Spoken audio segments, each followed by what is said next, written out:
ہم سب جانتے ہیں کہ کہانیاں سننا تو سب کو بہت پسند ہوتا ہے۔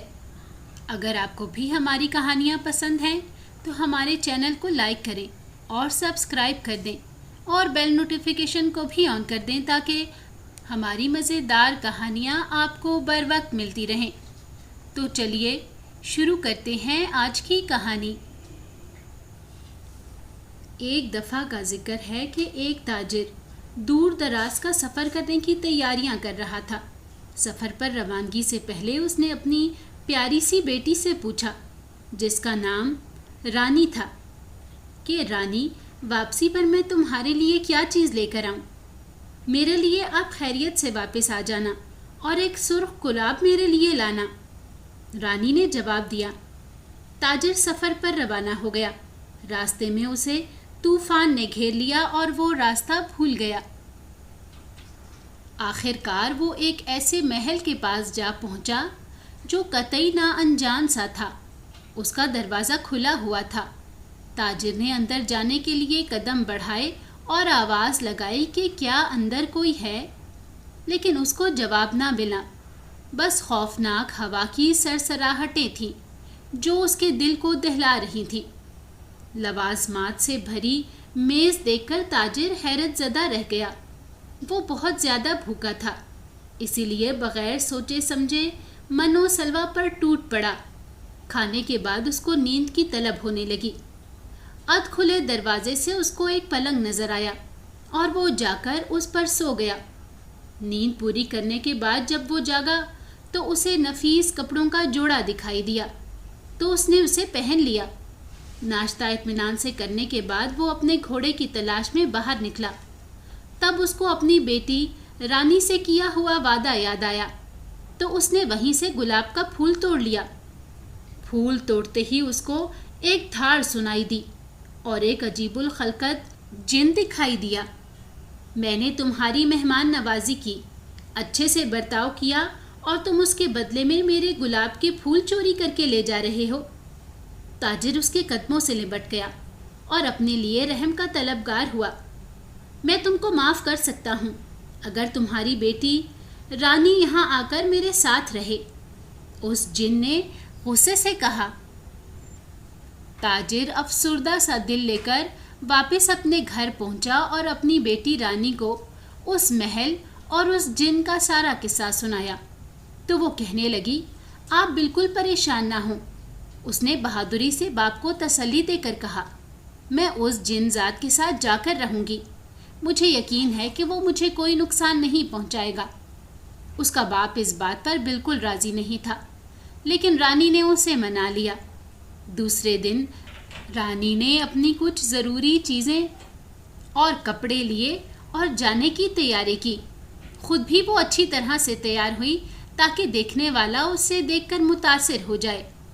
باپ کو خدا حافظ کہہ کر گھر سے نکلی۔ جب وہ اس عجیب و غریب محل میں پہنچی تو وہ جن ذات اس کا انتظار کر رہا تھا۔ اسے خوبصورت سے کپڑے پہننے کو دیے اور اپنے ساتھ کھانا کھانے کی دعوت دی، لیکن اس نے اس جن ذات کو بہت ہی بدصورت پایا۔ اس کی طرف دیکھنے کی ہمت رانی اپنے اندر بالکل نہیں پا رہی تھی، اور اب وہ اپنے مہربان اور پرشفقت والد کو بھی یاد کر رہی تھی۔ آہستہ آہستہ دن گزرنے لگے اور اس جن ذات کے لیے اپنے جذبات کو بدلتا رانی دیکھ رہی تھی۔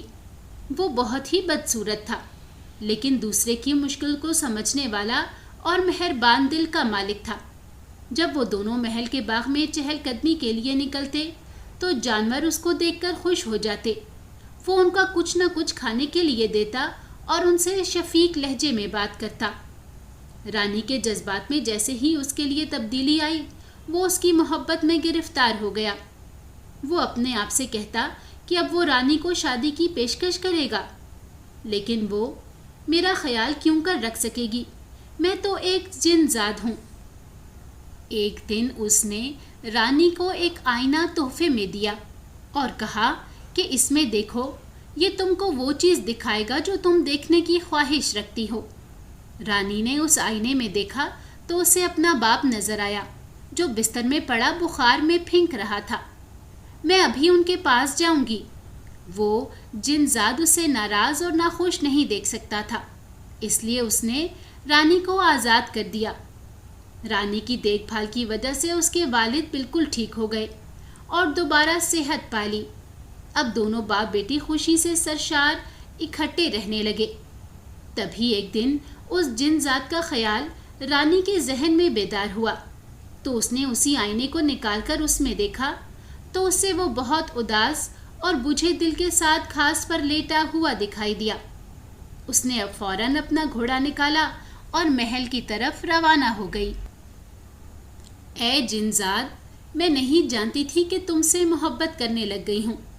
یہ کہنا تھا کہ اسی وقت ایک روشنی کا کوندا سا لپکا اور اس جنزاد کو بہت خوبصورت شہزادے میں تبدیل کر دیا۔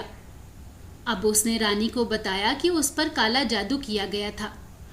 دراصل وہ کسی ملک کا شہزادہ تھا اور کالا جادو کر کے اسے بدصورت جنزاد بنا دیا تھا، اور اس کا توڑ یہی تھا کہ کوئی اس سے محبت کر کے اس کا اظہار کرتا تو یہ جادو ختم ہو جاتا۔ جلد ہی ان دونوں نے شادی کر لی اور اپنے بقیہ دن ہنسی خوشی گزارنے لگے۔ آئیے چلتے ہیں آج کی دوسری کہانی کی طرف۔ بہت پرانے زمانے کی بات ہے کہ بغداد میں ایک بادشاہ حکومت کرتا تھا۔ اس کے 2 بیٹے اور 1 بیٹی تھی۔ بادشاہ کے بیٹے کہنے کو تو شہزادے تھے، مگر پوری سلطنت اس کے ظلم و ستم سے تنگ تھی۔ لیکن شہزادی کو سب بہت پسند کرتے تھے کیونکہ وہ نیک اور خوبصورت بھی تھی۔ بادشاہ بھی اپنے دونوں بیٹوں سے خوش نہیں تھا، مگر مجبور تھا کیونکہ اب وہ بوڑھا ہو چکا تھا اور اس کی بادشاہت کے وارث اس کے بیٹے ہی تھے۔ مگر دونوں شہزادے اپنی بہن سے ناخوش تھے کیونکہ وہ جانتے تھے کہ بادشاہ شہزادی سے بہت محبت کرتا تھا۔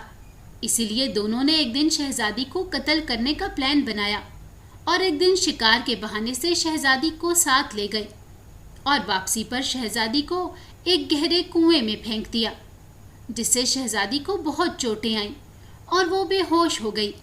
ادھر شہزادوں نے واپسی پر بادشاہ کو کہا کہ شہزادی جنگل میں نہ جانے کہاں کھو گئی ہے۔ بادشاہ بہت پریشان تھا اور شہزادے دل میں بہت خوش تھے۔ سپاہیوں نے شہزادی کو بہت تلاش کیا مگر شہزادی نہ ملی۔ پوری سلطنت پریشان تھی۔ ادھر شہزادی کو جب ہوش آیا تو دیکھا کہ وہ بہت گہرے کنویں میں پڑی ہے اور اس کے جسم پر بہت چوٹیں بھی تھیں۔ شہزادی کافی دیر ایسے ہی پڑی رہی۔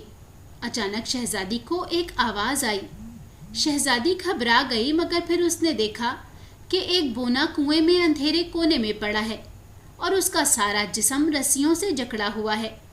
پہلے تو شہزادی ڈر گئی مگر بونا آہستگی سے بولا کہ گھبراؤ نہیں، میں تمہیں کچھ نہیں کہوں گا مگر تم مجھ کو کھول دو۔ میرے قبیلے کے پرانے دشمن مجھے یہاں چھوڑ گئے ہیں۔ اگر تم مجھے ان رسیوں سے آزاد کر دو تو میں تمہاری مدد بھی کر سکتا ہوں۔ پہلے تو شہزادی سوچنے لگی جو اپنی مدد نہیں کر سکتا وہ میری مدد کیا کرے گا، مگر پھر شہزادی کے دل میں رحم آ گیا اور اس نے بونے کو کھول دیا۔ شہزادی کچھ ڈر بھی رہی تھی کہ کہیں یہ کوئی جن ہی نہ ہو، مگر پھر شہزادی کا خوف دور ہو گیا۔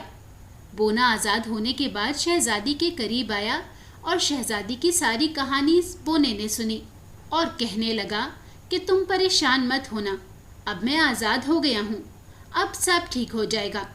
یہ کہہ کر بونا آہستگی سے دیوار پر چڑھنے لگا اور دیکھتے ہی دیکھتے کنویں سے باہر نکل گیا۔ شہزادی کو 2 دن گزر گئے مگر بونا واپس نہیں آیا۔ پھر شہزادی نے اچانک کچھ شور کی آواز سنی۔ جب اس نے اوپر دیکھا تو بونا اپنے ساتھ اپنے قبیلے کو لے کر آیا تھا۔ سب بونوں نے مل کر شہزادی کی طرف ایک رسی کی سیڑھی پھینکی۔ شہزادی اس کے ذریعے باہر نکل آئی۔ شہزادی نے دیکھا کہ بونے اپنے ساتھ گھوڑوں کی بگی بھی لے کر آئے ہوئے ہیں۔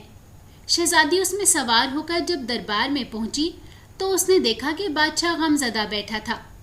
بادشاہ شہزادی کو دیکھ کر خوش ہوا اور جب اس نے شہزادی کی زبانی ساری کہانی سنی تو اسے بہت غصہ آیا اور اس نے شہزادوں کو اسی وقت اپنے ملک سے نکال دیا اور بونوں کا شکریہ ادا کیا۔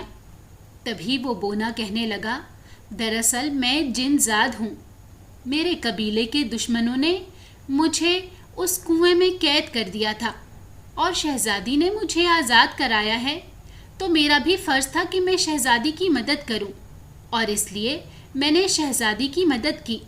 اب مجھے جا کر اپنے قبیلے کے دشمنوں سے بدلہ لینا ہے۔ یہ کہہ کر بونا جن زاد وہاں سے چلا گیا۔ اب شہزادی اور بادشاہ خوش خوش رہنے لگے، اور بادشاہ نے یہ بھی اعلان کیا کہ بادشاہ کے بعد اس کی بیٹی اس ملک کی ملکہ ہوگی، اور اس کے دونوں بیٹوں کو زندان میں ڈال دیا گیا اور وہ وہیں پر قید رہے، اور بادشاہ کے مرنے کے بعد شہزادی اس ملک کی ملکہ بن گئی۔ اگر آپ کو ہماری کہانی اچھی لگی ہے تو ہماری ویڈیو کو لائک کریں اور ہمارے چینل کو سبسکرائب کریں، اور کامنٹ سیکشن میں اپنی قیمتی رائے کا اظہار کرنا نہ بھولیں۔